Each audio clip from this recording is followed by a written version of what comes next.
Okay.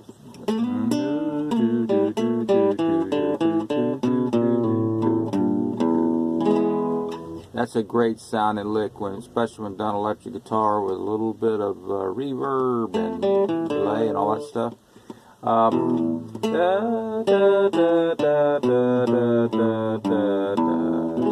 And really, I suggest humming it, getting right.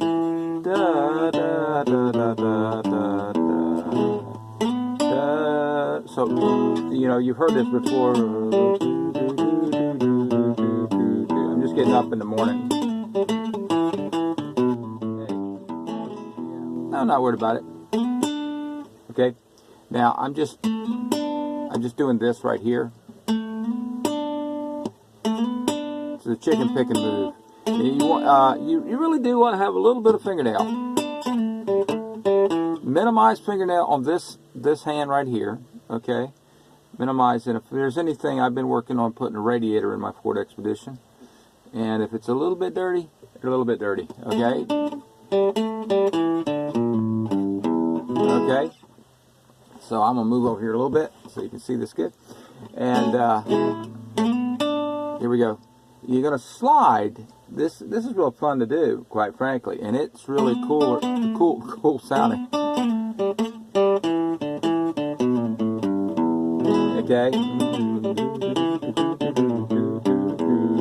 Okay.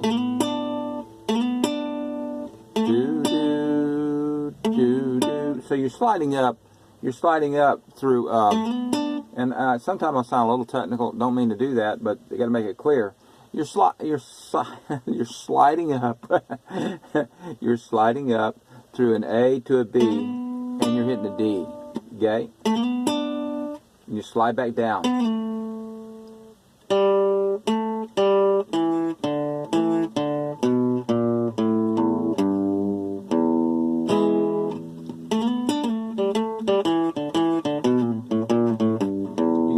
There's different ways you do. Sometimes I do it. I'm just trying to think.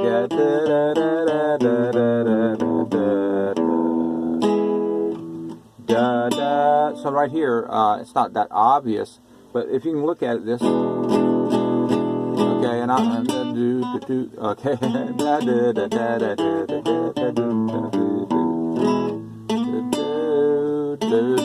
So you're sliding up, and you're getting this nice little. It's really weird, but you're playing almost a G chord here, but you're not playing a G because you don't have this G in there. Okay, you have a D and a B. Okay, and that is that's your essentially. This is a 5 because you're an E. Okay. So E, F sharp, G sharp, A, B, okay? And then that's just a scale for those that don't know. That's just a scale of E. E, F sharp, G sharp, A, B. Okay, 1, 2, 3, 4, 5. So this is your 5th. So you're sliding up from your 4th to your 5th. So there's always a whole tone down to between the 4 and the 5. You look on your piano. If you were in C, F to G would be a whole tone or 2 semitones, as the British say. Okay, and I like it. Really, that's why I keep saying you want to go here and you hit that. You really kick on that. That's what I do, anyways. There's probably 100 different ways to do this lick, and I probably do a bunch of different versions of it. You can do it in any key, and the open strings are the best to work out this kind of stuff. Okay, so that's one we can speed up.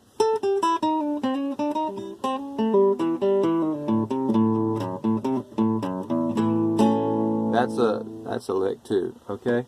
We're back to E. We'll go back over that one.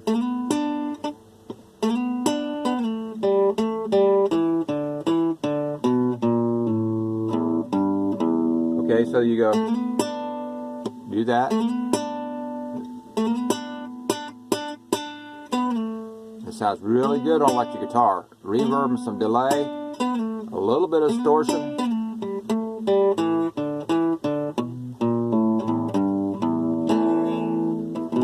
Okay, so you just slide in nicely to the 4 to the 5. You can do this in any key, okay? and then you get your flat 7, which is always a whole tone down for the root, which makes what really makes your chord dominant is just a couple of notes, okay? So here, this is an E, okay? And if I put this right here, this is an E7. And an E7 is really in your face. And an A7 is similar idea. If you think about this, here I'm playing an A. See, that sounds nice. We don't want nice, we want this. Now, if you look at that, it's not, pretend that right there wasn't there. Or I had a capo there, which means head, or capo. Okay? And so here, I can play another form of that. Okay? So this right here, I'm getting the A bass. But here I don't get the A bass, but I do get everything I really need. Okay? And by the way, flat 7, as we go into this, I want to dwell on that just for a second, because it's really something that I want to get over, because, you know, it's not that easy to see things sometime when you're first starting out, you know. And so I want to look here, and I want to see what notes I have. Now, you're going to have to kind of take my word that those notes are that, but I will try to show you that they really are that, okay? Now, if I was going to do an A7, okay, now there's lots of different ways to do this, okay? But if you think about it, it's got to have an A in it, right? Okay? And it has to have a major third because it's a dominant. Dominants are all majors, okay? That is key, okay? And it doesn't have to have a fifth, but when you're on a guitar and you're doing a chord, it's going to really come in there most likely. And you can take a guess if it's A, and just bear with me, because I have to think things out. And also, when I think them out, I actually know this, the E is a fifth, okay? But I like to show where these things come from. I take the scale, learn your scales, and I have a system that I use to learn your scales in one day.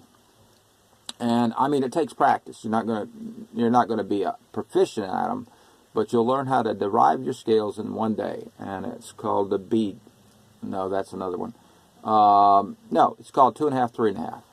2.5 steps, 3.5.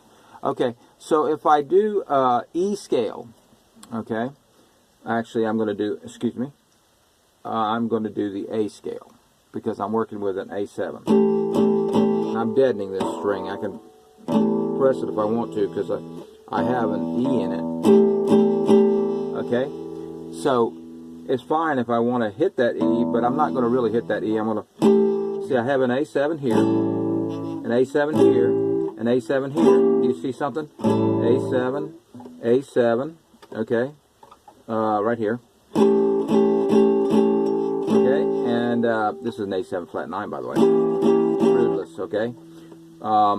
So, this is an A7. See, I'm just moving my hand around. I'm just hitting the same exact notes. Okay? So, if I can show you that we should see in this right here, by the magic of guitar magic, okay, I should see the notes, the root, the third of the scale. I probably will see the fifth, and I will definitely see the flat 7. And I will tell you that right now the flat 7 is always a whole tone, or 2 semitones, or 2 half tones below the root. So let me jump over to C, because it's easiest to see. Easiest to see. C is easiest to see. That's cool. Okay. If you're in C, if you jump down from C to B, that's a half step or a semitone.